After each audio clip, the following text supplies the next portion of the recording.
Hello class 6th, very good afternoon. How are you all? I hope all are fine and doing great. Today in this class we are going to discuss about the forms of tenses. Okay, so if you talk about the present tense, a tense is a form of verb which tells about the time when an action happens, है ना. तो काल समय का बोध कराता है. हमने क्लास में भी इसका डिस्कशन किया था. तो you can see here there are 3 types of tenses, है ना. 3 प्रकार के यहाँ पे टेंस होते हैं. पहला द प्रेजेंट टेंस, दूसरा the past tense, third the future tense, मतलब वर्तमान काल, भूतकाल और भविष्यत काल. If you talk about the present tense, वर्तमान काल, action in the present taking place once, never or several times. Facts, actions taking place one after another, action set by a timeable or schedule, है ना. देखिए क्या है इसमें कि इसका आपने जाना है कि हिंदी में मैंने इसको बताया था, किसी हिंदी वाक्य के क्रिया के अंत में ता है, ती है, ते हैं इत्यादि हो, उसे हम प्रेजेंट इंडेफिनिट टेंस कहते हैं, है ना. संरचना यानी स्ट्रक्चर की हम बात करते हैं तो इसका सब्जेक्ट हो जाएगा प्लस V1 प्लस ऑब्जेक्ट यानी first form of the verb. पहले कर्ता होगा, फिर क्रिया का मुख्य रूप, फिर उसके बाद कर्म होगा.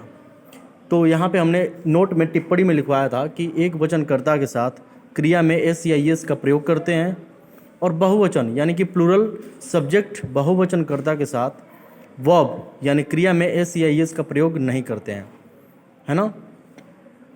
जैसे अगर हम सिंगुलर की बात करते हैं तो सिंगुलर में आपका आ जाएगा ही, शी, इट, और दुनिया में जितना नाम है सभी को हम सिंगुलर के कैटेगरी में रखते हैं यानी एक वचन के. बहुवचन की बात करें तो प्लूरल की कैटेगरी में होगा आई, यू, वी, दे. तो हमने अभी अभी बताया कि एक वचन करता यानी जब सिंगुलर सब्जेक्ट हो बेटा तो आपको एस या एस लगाना है, लेकिन जब वही हमारा सब्जेक्ट यानी कर्ता प्लूरल हो तो एस या एस बिल्कुल नहीं लगाएंगे. ओके, स्ट्रक्चर आपने देख लिया. कर्ता, धन, क्रिया का मुख्य रूप, धन, कर्म. अब ज़रा सा हम नेगेटिव सेंटेंस की ओर देखते हैं. Usage in different types of sentences, है ना. अफर्मेटिव, नेगेटिव, इंट्रोगेटिव, है ना. तो अफर्मेटिव की बात करते हैं तो शी ड्रिंक्स मिल्क, है ना. नेगेटिव में क्या लग जाता है, डज नॉट ड्रिंक मिल्क. ये हम प्रेजेंट इंडेफिनिट की बात कर रहे हैं. एक वचन के साथ डज का प्रयोग, बहुवचन के साथ डू का प्रयोग, ठीक है. जैसे I do not drink milk, ये आपका प्लूरल सब्जेक्ट के साथ हो जाएगा प्रेजेंट इंडेफिनिट में नेगेटिव बनाते समय. और अगर हम प्रेजेंट टेंस में अफर्मेटिव बनाते हैं तो इसमें शी ड्रिंक्स मिल्क हो जाएगा, और एक वचन के साथ यहाँ पे she does not drink milk हो गया. आई होप कि आपको क्लियर हो गया होगा. आइए आगे चलते हैं इंट्रोगेटिव पे. Does she drink milk, interrogative means what. यहाँ पे आप प्रश्न पूछते हैं ना, प्रश्नवाचक यहाँ पे चिन्ह लगता है, क्वेश्चन मार्क. तो इसमें क्या हो जाएगा, डज शी ड्रिंक मिल्क. अब यहाँ पे देखेंगे डज अगर शी है तो डज लगेगा यानी एक वचन करता है तो सिंगुलर सब्जेक्ट के साथ आपका क्वेश्चन शुरू होगा, ठीक है. सिंगुलर सब्जेक्ट के साथ. अगर वहीं पे प्लूरल हो तो डू के साथ. क्लियर है. जैसे डू दे ड्रिंक मिल्क, ये आपका प्लूरल हो गया, सिंगुलर है शी इसलिए डज लगेगा. ओके, आगे देखते हैं. प्रेजेंट प्रोग्रेसिव या फिर हम प्रेजेंट कॉन्टिन्यूअस टेंस भी कहते हैं इसे. ओके, हमने बताया था इसको कि किसी हिंदी वाक्य के क्रिया के अंत में आप लोग लिखते जाइएगा, वीडियो को पॉज करके लिखते जाइएगा उसे, ठीक है. तो किसी हिंदी वाक्य के क्रिया के अंत में रहा है, रही है, रहे हैं, रहा हूँ इत्यादि हो, उसे हम प्रेजेंट कॉन्टिन्यूअस टेंस कहते हैं, ठीक है बच्चों. आगे देखें, इसका हम स्ट्रक्चर की बात करते हैं, संरचना की, किस तरह से बनता है. तो इसमें बहुत ही सिंपल है, आप इसको देख लीजिए. यहाँ से पहले सब्जेक्ट यानी कर्ता होगा, फिर हेल्पिंग वर्ब होगा यानी हम ऑक्सिलरी वर्ब जिसको कहते हैं, is, am, are, okay. Is जो होता है वो सिंगुलर सब्जेक्ट के साथ यूज़ होता है, ओके। एंड आई एम के साथ जो लगता है वो सिर्फ ही आई यूज़ होता है, okay. And with plural subject are का यूज़ होता है, okay. Plus V1 plus ING plus object. इतना क्लियर है? तो ये ध्यान दीजिए, जो फर्स्ट फॉर्म ING वाला जो फॉर्म होता है वो हमेशा जो है ध्यान में रखिएगा फर्स्ट फॉर्म के साथ लगता है, अन्य किसी भी क्रिया के जो रूप में ये कभी भी नहीं लेगा। तो अपने जहन में रखिए इसको, always you put ING with the first form of the verb, okay. ये रहा आपका स्ट्रक्चर। Is it clear? अब यहाँ पे दो बातें हैं। पहली बात कि आप देखेंगे इसमें अफर्मेटिव ये बन गया, नेगेटिव और इंट्रोगेटिव के बारे में हम देखेंगे। Is it clear? सो आइए देखते हैं।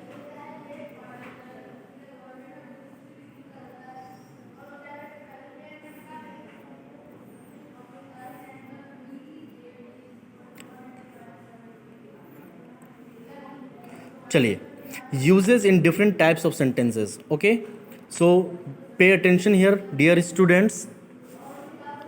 हमने अफर्मेटिव का एग्जाम्पल दिया, he is reading a book, है ना, वह पुस्तक पढ़ रहा है। ध्यान दीजिएगा, वह पुस्तक पढ़ रहा है। यहाँ पे ही है जो कि सिंगुलर है ना। इज़ क्या है? हेल्पिंग वर्ब है। रीडिंग क्या है? मेन वर्ब यानी first form of the verb plus ING है। और अब बुक क्या है? ऑब्जेक्ट है, ठीक है। यही आपका अफर्मेटिव का स्ट्रक्चर हुआ, ठीक है बच्चों। Affirmative of the continuous tense. अब देखते हैं इसमें दो बात। एक पहली बात तो ये है कि ये अफर्मेटिव में सिंगुलर सब्जेक्ट के साथ इज लगा है, यू नो वेल। प्लूरल के साथ क्या लगाएंगे? आर लगाएंगे, ठीक है, अफर्मेटिव में। नेगेटिव में क्या करेंगे? सेम चीज़, यहाँ से पहले इसका स्ट्रक्चर कैसे बनेगा? पहले सब्जेक्ट होगा, फिर हेल्पिंग वर्ब होगा, ठीक है, फिर उसके बाद क्या होगा? नॉट लगाएंगे, है ना। नेगेटिव सेंटेंस है इसलिए हम नॉट लगाएंगे। फिर मेन वर्ब यानी first form of the verb plus ING, उसके बाद आपका ऑब्जेक्ट आ जाएगा। यही बात है ना। तो पहले कर्ता, धन सहायक क्रिया, धन नॉट, धन क्रिया का मुख्य रूप, धन कर्म यानी subject plus helping verb plus not plus main verb plus first form of the verb plus object, ठीक है बच्चों। चलिए, आई होप आपको ये समझ में आ रहा होगा। आगे देखते हैं इंट्रोगेटिव की तरफ, ठीक है। इंट्रोगेटिव चूँकि प्रश्नवाचक इसमें चिन्ह लगा है तो ये कौन सा वाक्य हो जाएगा हमारा? Interrogative. This sentence will be interrogative. Same यहाँ भी होगा। पहले अब चूँकि इसमें हेल्पिंग वर्ब सब्जेक्ट के बाद लगाते थे, अब यहाँ हेल्पिंग वर्ब सब्जेक्ट से पहले लगता है। डिफरेंस देखिए, सिर्फ और सिर्फ इंट्रोगेटिव सेंटेंस में आपका हेल्पिंग वर्ब जो है सब्जेक्ट से पहले लगता है, ओके। देख सकते हैं आप। तो पहले इसमें लिखा है is he reading a book. अब यहाँ पे ध्यान देने वाली बात ये है कि इज़ तो लगा दिए, क्यों लगा? क्योंकि सब्जेक्ट हमारा सिंगुलर है, ठीक है बच्चों। उसके बाद आपका मेन वर्ब आ जाएगा, फिर उसका प्लस ING प्लस ऑब्जेक्ट। लेकिन अगर यहाँ पे सब्जेक्ट हमारा प्लूरल होगा तब हमको आर लगाने की आवश्यकता होगी, ठीक है। आई होप कि आपको ये क्लियर हो गया होगा, ओके। इसके बाद in the next class we will study about the present perfect and present perfect progressive और कॉन्टिन्यूअस टेंस, ठीक है। और आप जितना आप यहाँ से पढ़ते हैं ग्रामर में, आप उसका नोट्स बनाते जाइए, ठीक है।